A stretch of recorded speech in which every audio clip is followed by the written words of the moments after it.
నమస్తే అండి. ఈరోజు అయితే మనం జీడిపప్పు మునక్కాయ కర్రీ చేసుకుందామండి.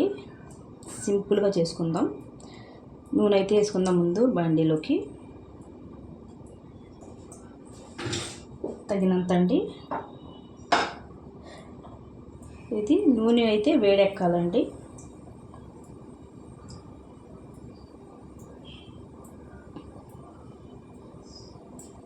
కొద్దిగా నూనె అయితే వేడెక్కాలి కదా. ఇప్పుడు చూద్దాం. నూనె వేడెక్కిన తర్వాత చూద్దాం. నూనె అయితే వేడెక్కిందండి. ఇప్పుడైతే మనం జీడిపప్పులు కొద్దిగా వేపుకుందామండి. కొద్దిగా వేపుకుంటే టేస్ట్ బాగుంటాయండి. ఒక 50 గ్రాములు అండి జీడిపప్పు.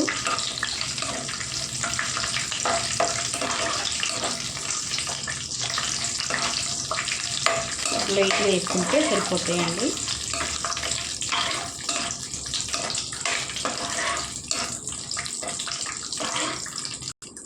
చూడండి, ఒక్క నిమిషమేనండి. అయితే ప్లేట్లోకి తీసేసుకుందాం జీడిపప్పులు.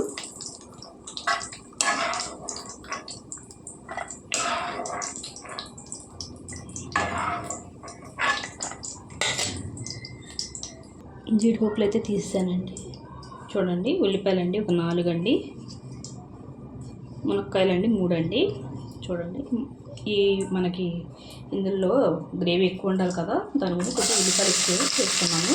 ఇవన్నీ వేసేసుకుందామండి. ఇప్పుడు దీంతో మునక్కాయలు కూడా వేసుకుందాం. ఇలా ముందు వేసేసుకుంటే బాగా మగ్గి టేస్ట్ బాగుంటుందండి. మునక్కాయ కూడా మెత్తగా ఉడికిపోతుంది.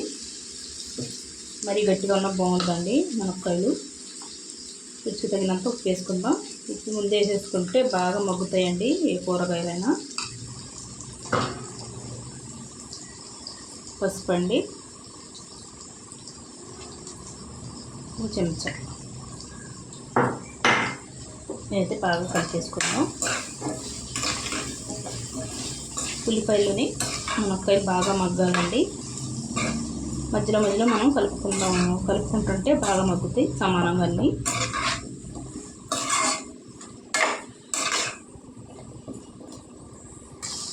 చూడండి ఎంత బాగా మగ్గాయి ఉల్లిపాయలని మునక్కాయలు. కొద్దిగా మగ్గాలండి. కొద్దిగా మగ్గితే ఇంకా బాగా ఉడుకుతాయి మునక్కాయలు అన్నవి.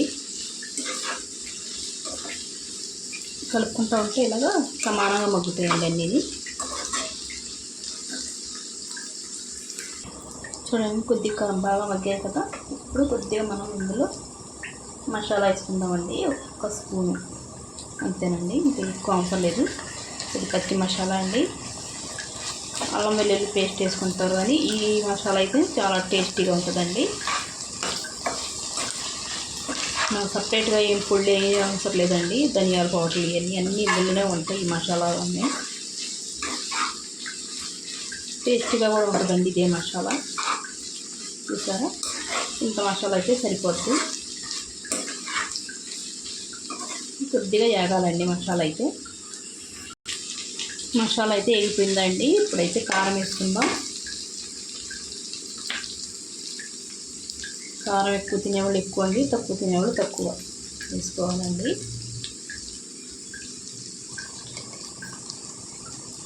కొద్దిగా అయితే నేను కారం 2 చెంచాల దాకా వేసాను.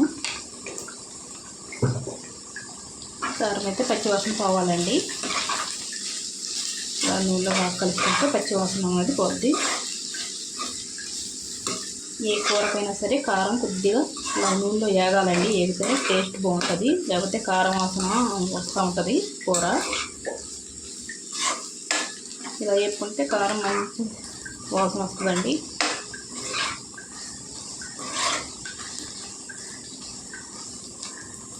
ఈ కారం అయితే వేగిపోయింది కదండి. ఒకసారి ఇలా కలుపుకుంటే సరిపోద్దండి. మనకి కారం అన్నది వేగిపోతుంది. అయితే టమాటో ప్యూరీ వేసుకుందాం. అందులోకి ఒక 4 పెద్ద సైజు టమాటాలండి. బాగా కలిపేసుకుందాం. ఈ టమాటాలు అన్నది బాగా ఉడకాలండి. నూనె తేలే వరకు వండుకుందాం. కలిపేసుకొని ఇప్పుడు ఇందులో మనం ఒక 4 పచ్చిమిరపకాయలు చీలికలండి వేసుకొని కలుపుకుందాం. మూత పెట్టి ఉడికించుకుందామండి. చూడండి నూనె తేలేలాగా ఉడికింది. టమాటాలన్నీ బాగా ఉడికిపోయాయి. ఇప్పుడైతే మనం ఇందులోకి మనం జీడిపప్పు ప్లేట్ ఉంచుకున్నాం కదండి, అన్నీ వేసుకుందాం.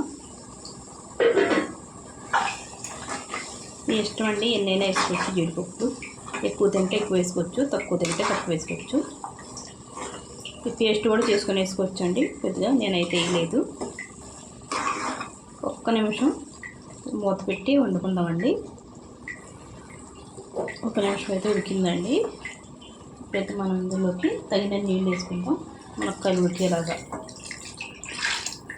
ఒక గ్లాస్ వేసుకున్నానండి. కలుపుకొని చూసుకుందాం.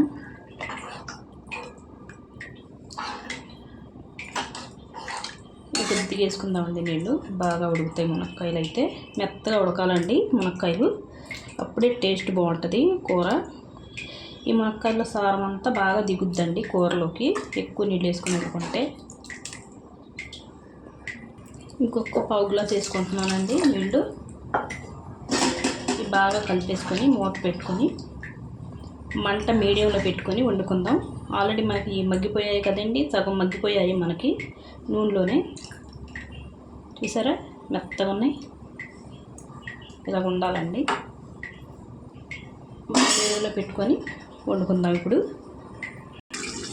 చూడండి దగ్గరికి పెడుతుంది కదా కూర. ఇలాగా మనం దించేసుకుంటే చల్లారేటప్పటికి ఈ ములక్కాయ ఇంకా ఈ పూలు పీల్చుకొని ఇంకా చిక్కబడిపోద్దండి కూర.